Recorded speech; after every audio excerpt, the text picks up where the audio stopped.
In December of 1944, a mother left her home in Nogales, Mexico, and traveled north with her 4 young sons. They entered another world just a few blocks away and changed the trajectory of their lives. Antonio Estrada was the youngest of these boys. He was less than 2 years old. My recollection, my father had already immigrated and he was working here. Relatively easy to get us immigrated. My mother saved money. She paid pennies so she could get us immigrated, and she succeeded. My father, all he had to do was get a letter of employment, and that did it. It was simple. Immigration wasn't like it is burdensome today. The family found a place on Terrace Avenue in this neighborhood. They were living in a rich, powerful nation now, but their lives were far from luxurious. 309 Terrace Avenue, right below what was the Elm Tree School, which is now a parking lot for the Sacred Heart Church. Right behind me, where that truck is at, is actually the house that we lived in 1944 when we moved in here. My father, I understand, spent $10 a month. No indoor plumbing, but it was a 3-room house. That's where we came to live. We were what you might consider poor, but we didn't really understand or recognize that at our early age because everybody around us seemed to be in the same situation. You know, as far as food was concerned, we had food on the table, we had a roof over our head. The food wasn't the greatest. We had probably beans, tortillas, soup, things of the nature. Meat, forget meat. I didn't know what a hamburger tasted like or French fries tasted like. And now I can have as many hamburgers and fries as I want, and I don't really want them anymore. Upon graduating from Nogales High School in 1962, Tony Estrada found a job.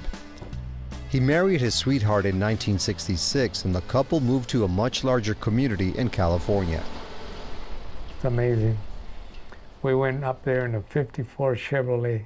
I mean, I had maybe $300 in my pocket for the honeymoon and then to relocate and everything else. She stood by me all of that time. And we were able to partner in such a way that there was nothing we couldn't accomplish. But she was homesick for small-town Nogales.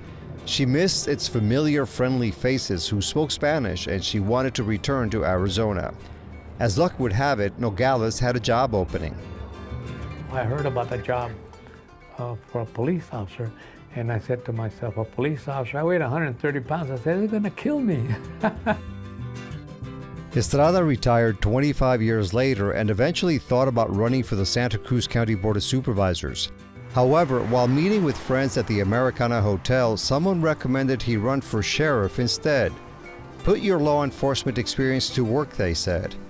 It was 1992, and the former police officer was taking on the incumbent sheriff, not an easy feat. And at that time, they were counting everything by hand, I think. So it wasn't about 2, 3 o'clock in the morning that we finally found out that I won. And the margin was very low. Never really expected to beat him.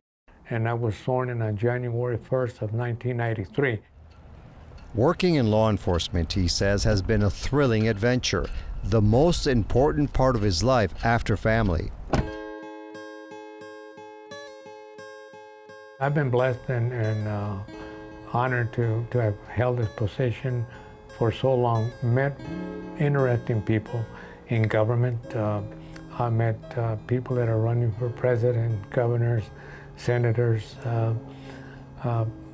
people that in my wildest dreams, I'd never thought that I would get an opportunity to meet.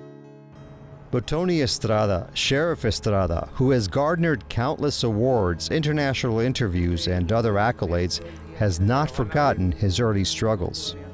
I learned from that people, you can have an impact on people, and you can have an influence on people if you just give them a minute of your time.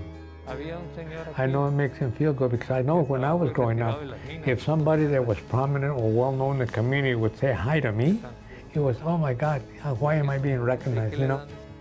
He loves the bilingual, bicultural border world where he was born and thrived, and often defends it when it's described as a dangerous, inhospitable place with bad people. And when you leave the job behind. Go to your family, do what you have to do, okay? Exciting seeing new people come in, young people come in like I did, and maybe telling them a little bit what to expect, what's expected of them, and what to expect about the profession. Hopefully have been a mentor, hopefully I've been a leader, and hopefully I've been a listener, listen a lot. What do you plan to do next?